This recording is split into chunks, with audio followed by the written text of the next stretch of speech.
السلام علیکم ورحمۃ اللہ وبرکاتہ۔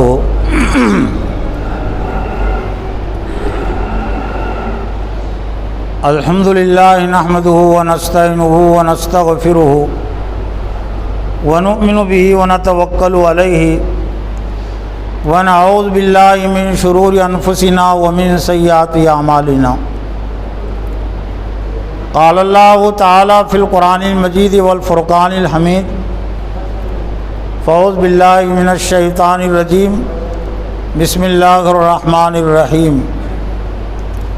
شہر رمضان الذی انزل فیہ القرآن ھدی للناس وبینات من الھدی والفرقان فمن شہد منکم الشہر فلیصمہ ومن کان مریضا او علی سفر فعدۃ من ایام اخر یرید اللہ بکم الیسر ولا یرید بکم العسر وَلِتُكْمِلُوا الْعِدَّةَ وَلِتُكَبِّرُوا اللَّهَ عَلَى مَا هَدَاكُمْ وَلَعَلَّكُمْ تَشْكُرُونَ۔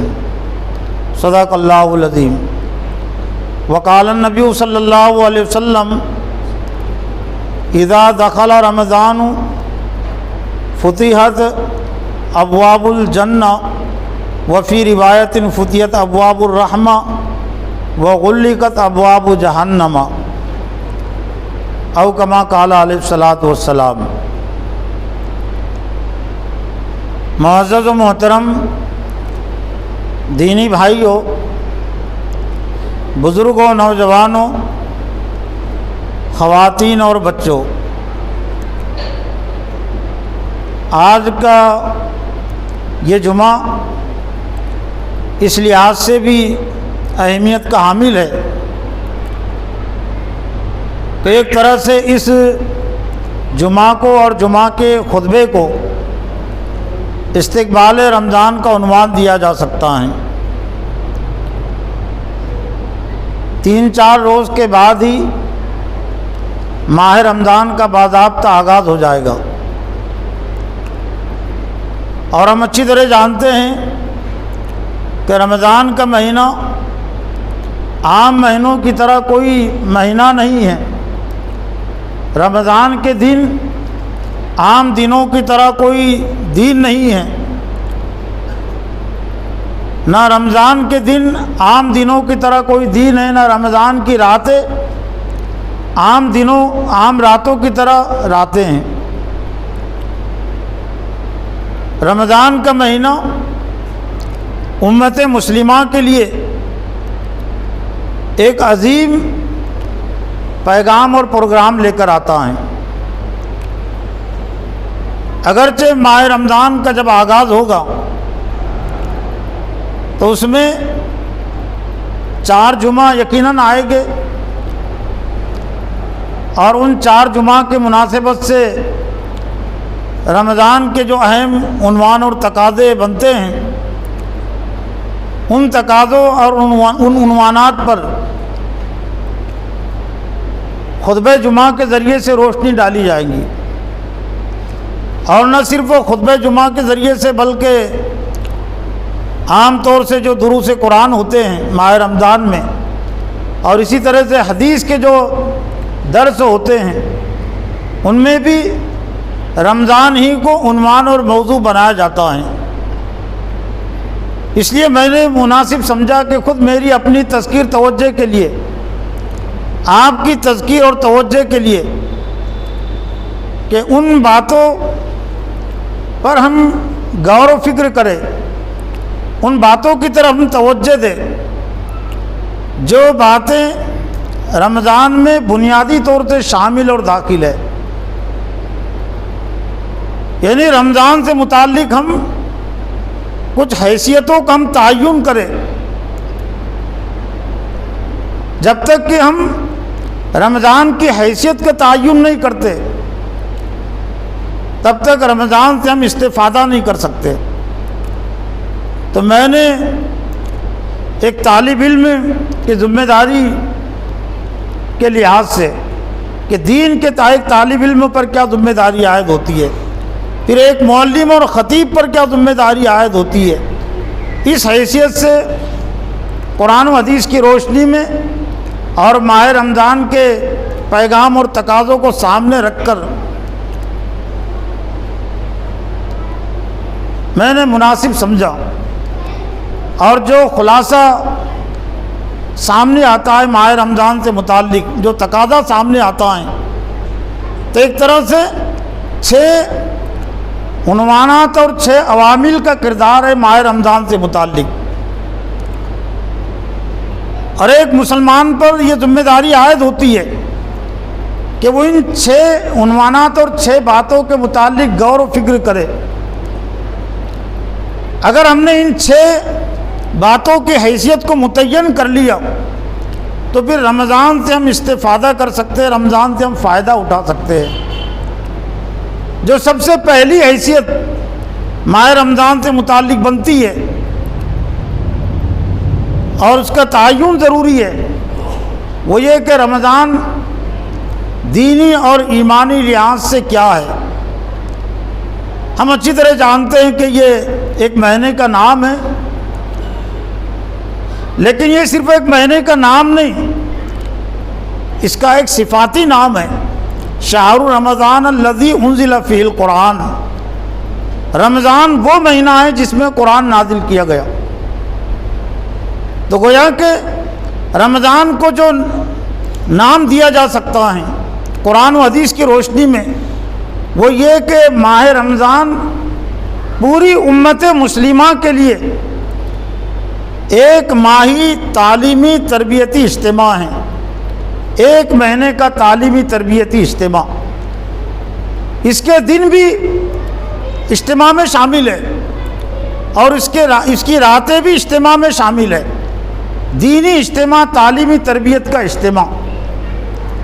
اور اس اجتماع کا جو عنوان اور موضوع ہے، جس طرح سے مختلف جماعتیں ہوتی ہیں، مختلف تحریکیں ہوتی ہیں، ادارے ہوتے ہیں، اور اگر کوئی اجتماع رکھتے ہیں تو جتنی بھی شعوری جماعتیں ہیں جو ایک مقصد کو لے کر کام کرتی ہے، تو اجتماع کا ایک عنوان متعین کرتی ہے، موضوع متعین کرتی ہے۔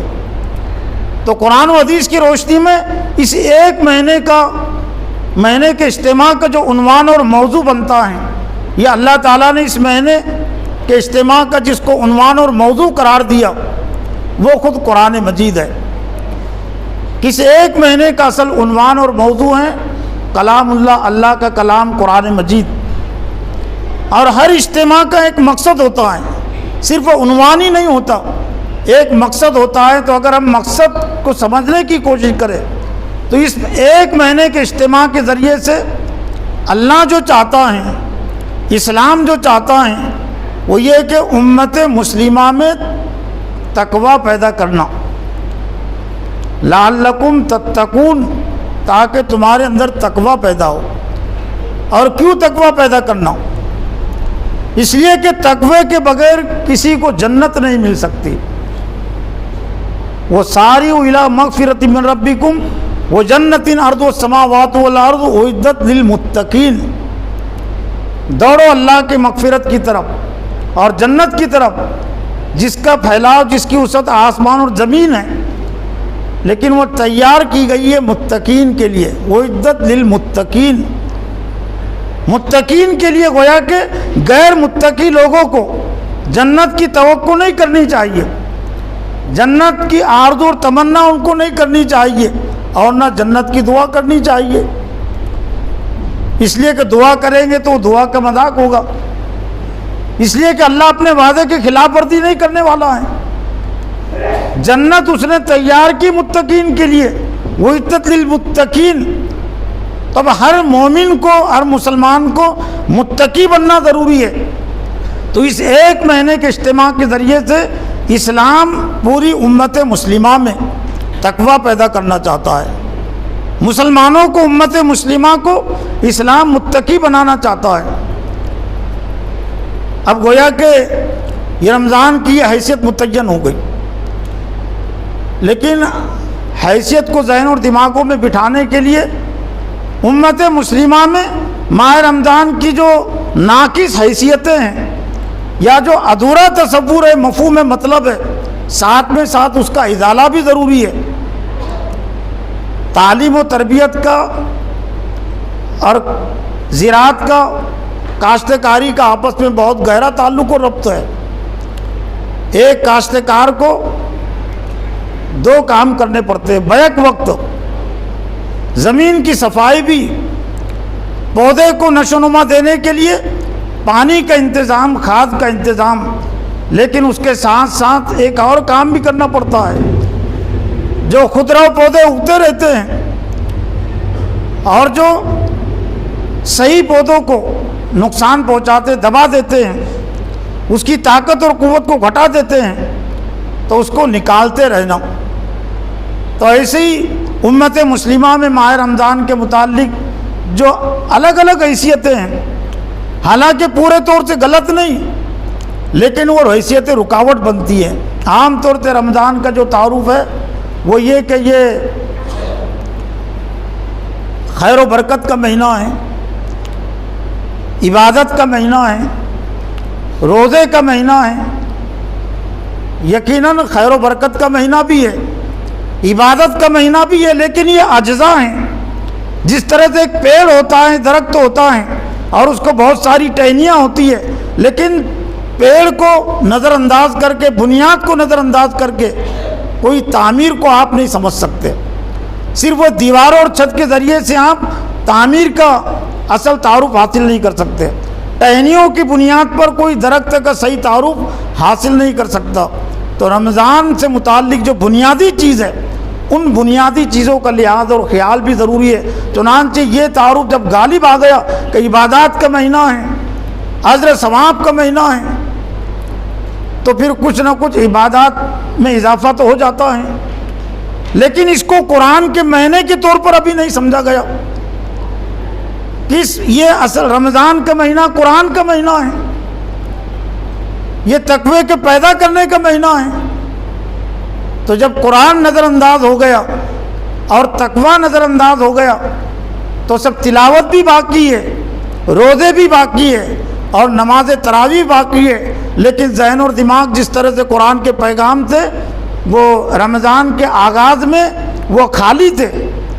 تو رمضان کا جب اختتام ہوا تب بھی قرآن کے متعلق وہی کیفیت، تقوی کے متعلق وہی کیفیت، اس لیے کہ اس عنوان اور موضوع کو، جو ایک مقصدی عنوان اور موضوع ہے رمضان سے متعلق، قرآن اور تقوی، اس پر اتنی اہمیت نہیں دی گئی۔ پھر رمضان سے استفادے کے لیے دوسری چیز جس کی حیثیت کا تعین ضروری ہے، اور وہ حیثیت کو متعین کیے بغیر ہم رمضان سے استفادہ نہیں کر سکتے، اور وہ خود رمضان کا عنوان ہے، وہ ہے قرآن مجید۔ قرآن مجید ہے کیا؟ قرآن مجید کو اگر ہم قرآن مجید سے سمجھنے کی کوشش کریں تو یقیناً بنیادی طور سے جو نام اس کا دیے، تین نام، تین حیثیتیں قرآن کی متعین ہوتی ہے۔ خود قرآن کی روشنی میں تقاضے تو بہت سارے ہیں، اس کی ذیلی باتیں تو بہت ساری ہے، لیکن بنیادی طور سے تین حیثیتیں اللہ کے کلام قرآن مجید کی۔ یہ کلام اللہ ہیں، قرآن مجید میں اس کا تعارف کلام اللہ ہے، اللہ کا کلام۔ اور جب تک کہ کوئی اللہ کے کلام سے بات چیت نہ کرے وہ اللہ کو نہیں سمجھ سکتا۔ اللہ اندھا بہرا گونگا نہیں ہے، اللہ تعالیٰ نے اپنے سے بات کرنے کا ذریعہ نازل کر دیا قرآن مجید کی شکل میں۔ اللہ ہمارے پاس براہ راست تو نہیں آتا، اور ہمارے بس میں بھی نہیں ہے کہ ہم براہ راست اللہ تعالیٰ کو دیکھ سکے، یہ طاقت اور قوت ہماری آنکھوں کے اندر نہیں ہے۔ تو اللہ تعالیٰ نے اپنا ذریعہ نازل کر دیا کلام اللہ، یہ اللہ کا کلام ہے۔ ہم اس کلام کے ذریعے سے اللہ سے بات چیت کر سکتے ہیں، اللہ کی مرضی کو ہم جان سکتے ہیں۔ اور اس کلام قرآن کی جو دوسری حیثیت ہے جو قرآن مجید میں بیان ہوئی ہے، وَاعْتَصِمُوا بِحَبْلِ اللَّهِ جَمِيعًا، اللہ کی رسی کو مضبوطی کے ساتھ پکڑ لو۔ حبل اللہ القرآن المجید الممدود من السماء الی الارض، حدیث میں اس کی بھی تشریح کی گئی کہ حبل اللہ سے مراد جس رسی کو اللہ تعالیٰ نے ایمان والوں کو پکڑنے کا حکم دیا، ایمان والوں سے کتاب ہے، واعتصموا بحبل اللہ جمیعا، سب مل کر اللہ کی رسی کو مضبوطی کے ساتھ پکڑ لو. یعنی گویا کہ یہ وہ رسی ہے جو آسمان سے زمین تک لٹکی ہوئی ہے، تنی ہوئی ہے، اور ہم اللہ تک پہنچ نہیں سکتے، ہم جنت تک پہنچ نہیں سکتے جب تک کہ ہم اس سہارے کو نہ پکڑے، اس رسی کو ہم نہ پکڑے. یوں سمجھ لیجئے کہ ایک اونچی عمارت ہے جس پر ہم کو چلنا ہے، یا ایک شخص ایک کنویں میں ہے، ایک کھائی میں ہے، پہاڑ کی درے کی کھائی میں ہے، اور اس کو پہاڑ کی بلندی تک پہنچنا ہے، لیکن سیڑھیاں نہیں ہیں، تو کیسے پہنچ سکتا ہے؟ اس کا ایک ہی ذریعہ ہے کہ پھر کوئی کنویں میں گر گیا تو رسی اس کے لیے چھوڑی جاتی ہے. پہاڑ کے اوپر کسی کو لانا ہے جو پہاڑ کے اوپر جانا چاہتا ہے اور سیڑھیاں نہیں ہیں، تو رسی پھر باندھی جاتی ہے، اور وہ رسی کو پکڑ کر وہ شخص اوپر چڑھتا ہے، وہ کنویں سے باہر آتا ہے، وہ پہاڑ کی بلندی تک پہنچتا ہے. تو اسی طرح سے اللہ تعالیٰ نے رسی نازل کر دی، رسی ہمارے ہاتھ میں دے دی، اب اس کو پکڑنے کی ذمہ داری ہماری ہے.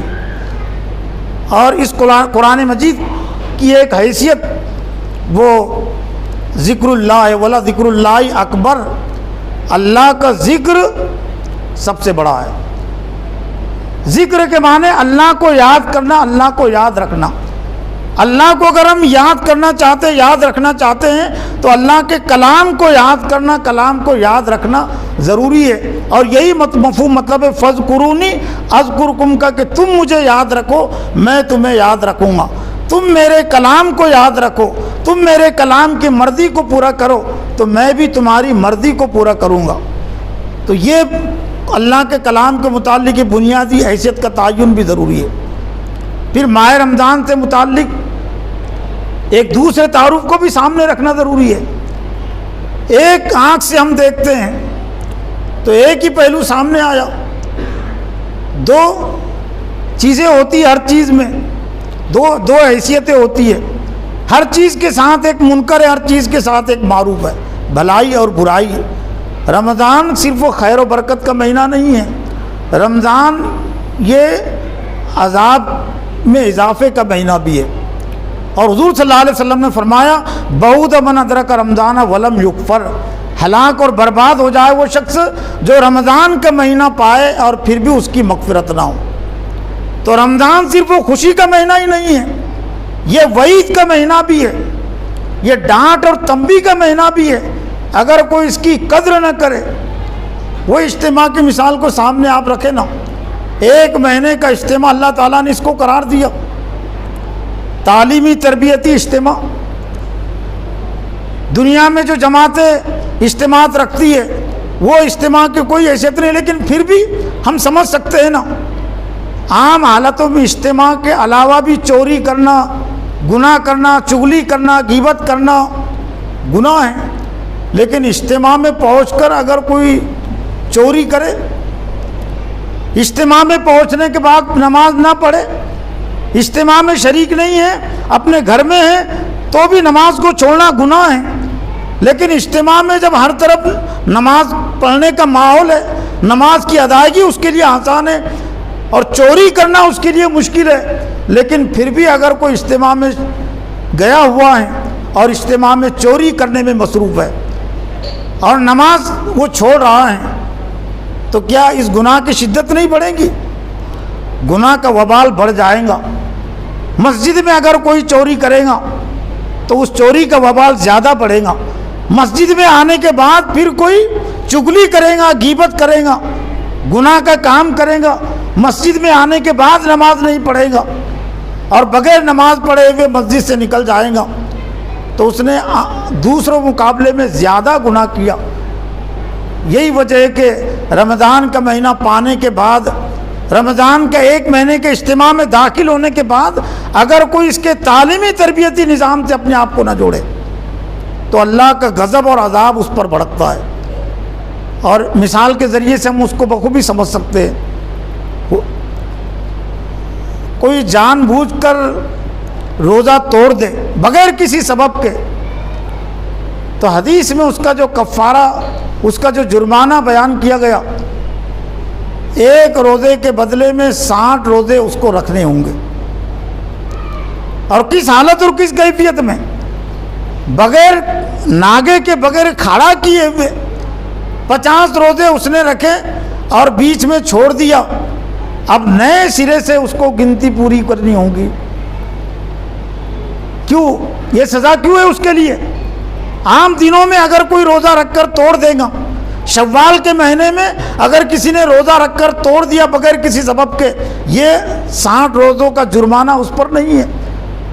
یہاں تک کہ مسئلہ یہ بھی ہے کہ رمضان ہی کا روزہ تھا جو چھوٹ گیا تھا، لیکن شوال میں اس کی وہ قضا کر رہا ہے، کسی اور مہینے میں قضا کر رہا ہے، اور رمضان کے روزے کی قضا کرتے ہوئے پھر بغیر کسی سبب کے اس نے روزے کو توڑ دیا، کھا لیا، پانی پی لیا، کوئی ایسا کام کیا جس سے روزہ ٹوٹ جاتا ہے بغیر کسی سبب کے، تو اس پر وہ کفارہ نہیں ہے۔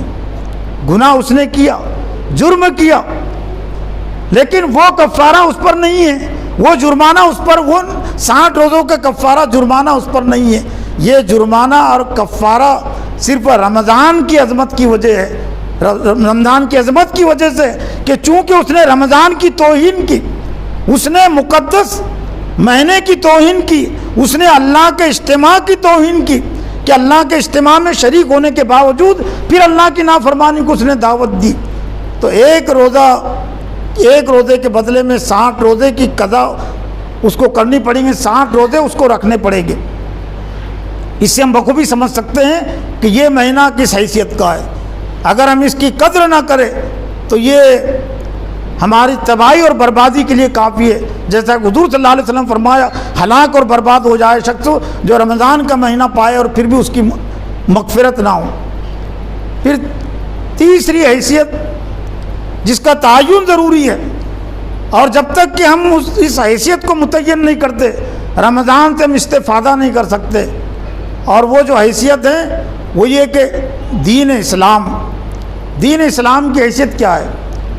قرآن مجید میں اگر ہم دین اسلام کی حیثیت کو سمجھے تو سورہ آل عمران میں اللہ تعالیٰ نے 2 جگہ پر دین اسلام کی 2 حیثیتیں بیان کی۔ ان الدین عند اللہ الاسلام، اللہ کے نزدیک قابل قبول دین وہ صرف اسلام ہے۔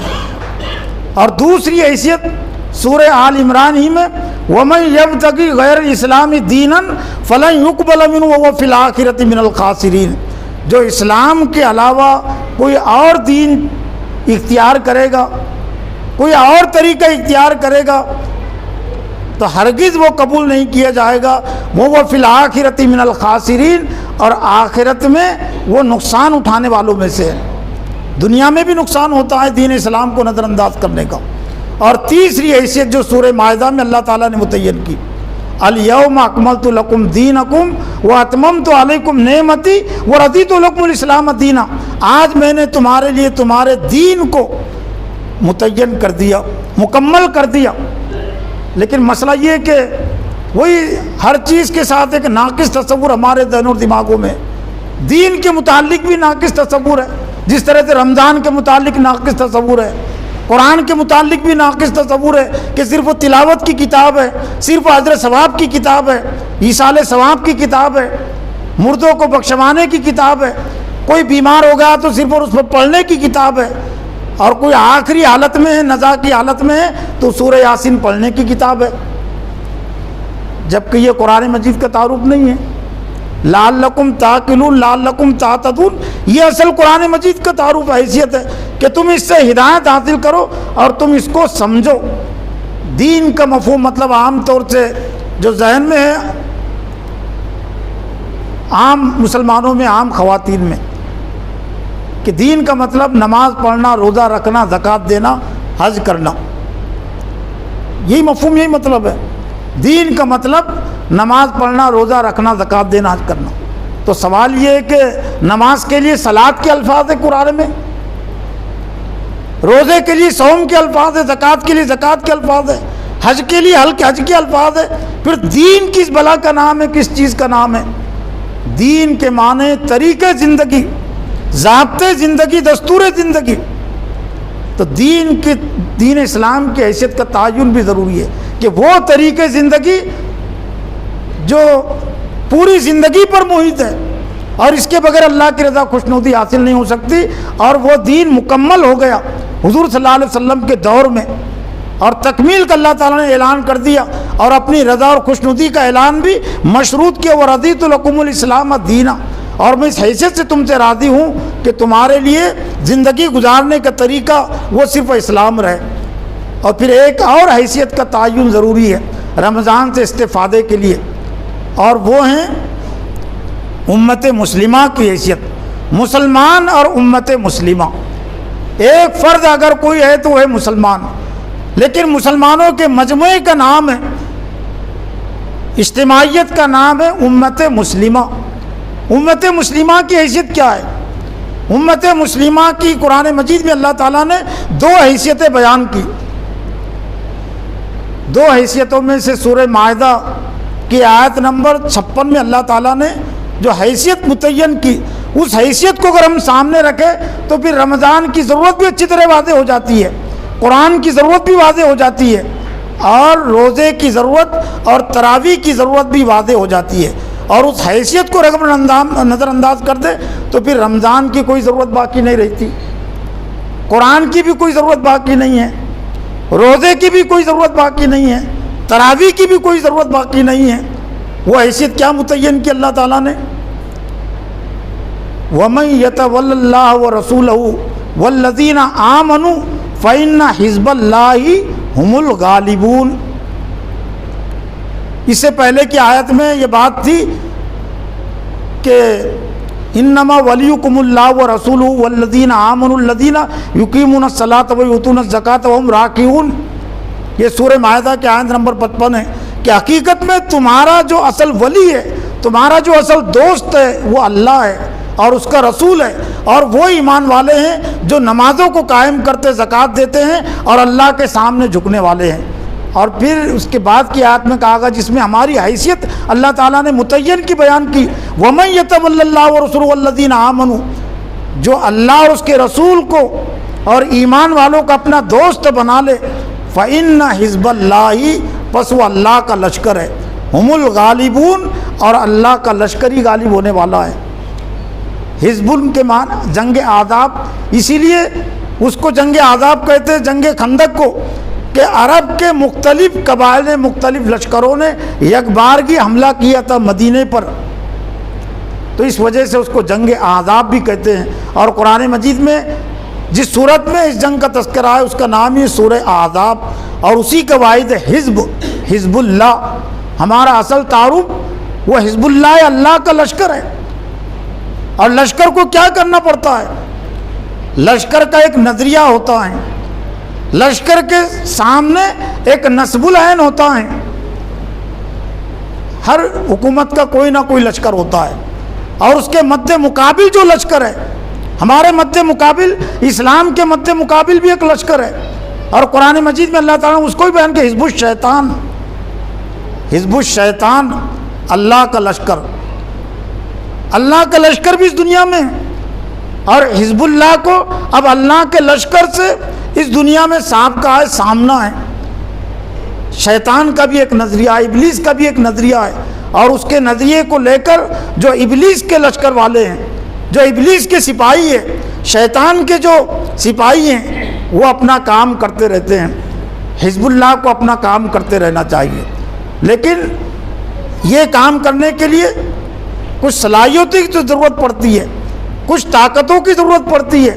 دو طرح سے بنیادی طور سے دو طاقتیں ہوتی ہیں انسان کے اندر، ایک ہے اس کی فکری طاقت، علمی طاقت، نظریاتی طاقت، اور دوسرے جسمانی طاقت۔ بہت سارے جسمانی لحاظ سے مریض وہ کسی لشکر کا حصہ نہیں بن سکتے، انفرادی طور سے ہو سکتا ہے کچھ وہ کام کرے، اس لیے مریضوں پر، بیماروں پر وہ جہاد بھی فرض نہیں ہے، نمازیں بھی جماعت کے ساتھ فرض نہیں ہے، اس لیے کمزور ہے، بے بس ہے۔ تو جسمانی اللہ یہ چاہتا ہے کہ حزب اللہ، اور دوسرا ہمارا جو تعارف ہے جو قرآن مجید میں بیان ہوا ہے، کنتم خیر امت اخرجت للناس تأمرون بالمعروف وتنہون عن المنکر، کہ تم بہترین امت ہو، تمہیں لوگوں کے لیے برپا کیا گیا، بھلائی کو حکم دینا، برائی سے روکنا، یہ تمہارا کام ہے، اور اللہ پر ایمان رکھنا۔ اب یہ اللہ کی جماعت کے لیے بنیادی طور سے دو صلاحیتیں درکار ہے، ایک ہے فکری صلاحیت، نظریاتی طاقت اور قوت جو قرآن سے حاصل ہوتی ہے، اور دوسرے جسمانی طاقت اور قوت، اور روزوں کے ذریعے سے اس کی عملی مشقیں کروائی گئی۔ ہر لشکر کو نیند کی قربانی دینی پڑتی ہے، وقت آنے پر بھوک کی قربانی دینی پڑتی ہے، پیاس کی قربانی دینی پڑتی ہے، راحت و آرام کی قربانی دینی پڑتی ہے۔ تو جہاں نماز تراویح کے ذریعے سے اللہ تعالیٰ نے امت مسلمہ کو قرآن سنانے کا، قرآن سے جوڑنے کا نظم و اہتمام کیا کہ قرآن کو پڑھ کر، قرآن کو سن کر اپنے ذہن اور دماغ کو مضبوط کرو، اپنے نظریے کو مضبوط کرو، تو روزوں کا اہتمام کر کے اس نظریے اور قرآن مجید کی تعلیمات پر عمل کرنے کی عملی مشق سے گزرو۔ چنانچہ روزے میں جو شرائط ہے، روزے میں جو اللہ تعالیٰ نے تقاضے رکھے ہیں، وہ پورے کے پورے تقاضے وہ معین و مددگار بنتے ہیں تقوی کے حصول میں، سردی اور گرمی کو برداشت کرنے کے سلسلے میں، نیند کی قربانی دینے کے سلسلے میں، پیاس کی قربانی دینے کے سلسلے میں، اور بھوک کی قربانی دینے کے سلسلے میں، کہ بھوکا بھی رہنا پڑتا ہے، پیاسا بھی رہنا پڑتا ہے۔ آج بھی جو تحریکات دنیا میں اسلام کے لیے کچھ کر رہی ہے، تو ان کو نیند کی قربانی بھی دینی پڑتی ہے۔ اللہ کے رسول صحابہ اکرام کو بھی نیند کی قربانی دینی پڑی، ان کو پیاس کی قربانی بھی دینی پڑتی ہے، بھوک کی قربانی بھی دینی پڑتی ہے۔ پیٹ پر پتھر باندھ کر اللہ کے رسول نے خود بھی کام کیے، صحابہ اکرام نے کام کیے۔ تو یہ بڑا احسان اللہ تعالیٰ نے ہم پر کیا کہ سال میں 12 مہینوں میں سے ایک مہینے کا انتظام اہتمام کر کے ہم کو ہر طرح سے اللہ تعالیٰ نے مسلح کرنے کی کوشش کی ہے کہ نظریاتی لحاظ سے بھی ہم اپنے آپ کو مسلح کریں، اپنے آپ کو مضبوط بنائیں، اور جسمانی لحاظ سے بھی ہم اپنے آپ کو مضبوط بنائیں۔ روزے کی حیثیت، روزے کی ایک حیثیت، روزے کا ایک تعارف، وہ جنتن یا صوم جنتن، روزہ ڈھال ہے، برائیوں سے بچانے کا ذریعہ ہے، لعلکم تتقون، تو اس کا مقصد یہ بنیادی طور سے کہ تمہارے اندر طاقت اور قوت پیدا ہو۔ اب یہ رمضان سے استفادے کے لیے جو چیزیں معین و مددگار بن سکتی ہے، میرا اپنا احساس یہ ہے کہ اگر ہم ایک چیز ہی کو اگر اہمیت دے اور اس پر غور و فکر کرے، اس پر مضبوطی کے ساتھ سمجھائے، تو پھر رمضان سے فائدہ اٹھانا ہمارے لیے آسان ہے۔ اور وہ چیز ہے انما الاعمال بالنیات، اعمال کا دار و مدار نیت پر ہے۔ ہم مضبوط نیت کریں رمضان سے استفادے کی، تو دنیا کی کوئی طاقت اور قوت ہم کو فائدے سے نہیں روک سکتی، تقوی سے نہیں روک سکتی، قرآن فہمی سے نہیں روک سکتی۔ کتنی بڑی طاقت اور قوت ہے انسان کی نیت میں، ہماری نیت میں۔ یہ روزوں کی مثال کے ذریعے سے آپ سمجھ سکتے ہیں کہ ایک 10 سال کا بچہ ہے، ایک 80 سال کا بوڑھا ہے، اور اس نے روزے کی نیت سے سحری کھایا، 8 بجے 9 بجے ناشتے کا معمول تھا، ناشتہ بھی نہیں کر سکا۔ روزانہ دوپہر کو کھانے کا معمول تھا، کھانا بھی نہیں اس کو ملا۔ عصر کے وقتوں تو یقیناً بھوک بھی لگتی ہے، پیاس بھی لگتی ہے۔ پھر باپ اگر کھانا پیش کرے، ماں اگر کھانا پیش کرے، تو پھر بچے نے کھا لینا چاہیے نا۔ 10 سال کے 12 سال کے بچے کی حیثیت ہی کیا ہوتی ہے؟ لیکن میرا مشاہدہ ہے، آپ کا مشاہدہ ہوگا کہ وہ 10 سال کا 12 سال کا بچہ اپنے والد کو جواب دیتا ہے، اپنی ماں کو جواب دیتا ہے کہ میں روزے سے ہوں، میں پانی نہیں پی سکتا، میں کھانا نہیں کھا سکتا۔ کون سا ڈنڈا ہے، کون سی تنبیہ ہے سامنے کہ اللہ کے علاوہ اور کوئی جذبہ رضا کا؟ اس نے پکی نیت کر لی کہ افطار کے وقت ہی میں کھانا کھاؤں گا، میں پانی پیوں گا، تو بھوک کو برداشت کرنا اس کے لیے آسان ہو گیا، پیاس کو برداشت کرنا اس کے لیے آسان ہو گیا، اور باپ کے حکموں کو ٹھکرانا، ماں کے حکموں کو ٹھکرانا اس کے لیے آسان ہو گیا۔ خام خواہ کی بات ہے جو کہہ دی جاتی ہے کہ لوگ صحبتوں سے بگڑ جاتے ہیں، لوگ ماحول سے بگڑ جاتے ہیں، صحبتوں سے وہ بگڑتے ہیں جو بگڑنا چاہتے ہیں۔ جو غلط صحبتوں سے نہیں بگڑنا چاہتے تو دنیا کی غلط صحبتیں اس کو نہیں بگاڑ سکتی۔ جو ماحول کا اثر قبول نہیں کرنا چاہتے تو دنیا کی برائی کا ماحول بھی ان پر اثر انداز نہیں ہو سکتا. وہ برائیوں پر، غلط ماحول پر اپنا اثر ڈالتے ہیں. جن کی نیت سچی ہوتی ہے اور جن کی نیت پکی ہوتی ہے، صحبتوں کا اور غلط ماحول کا اگر اتنا ہی اثر پڑتا ہے جیسا کہ آج ہم یہ کہہ دیتے ہیں، تو میرا اپنا احساس یہ ہے کہ کوئی بھی روزے دار اپنے روزے کو افطار تک باقی نہیں رکھ سکتا. جس گھر میں روزے دار ہے اس گھر میں بغیر روزے سے بھی ہے، کھانا بھی کھا رہے ہیں، پانی بھی پی رہے ہیں، چائے بھی پی رہے ہیں، تو روزے داروں پر وہ چائے پینے کا، کھانے کا اثر کیوں نہیں پڑا؟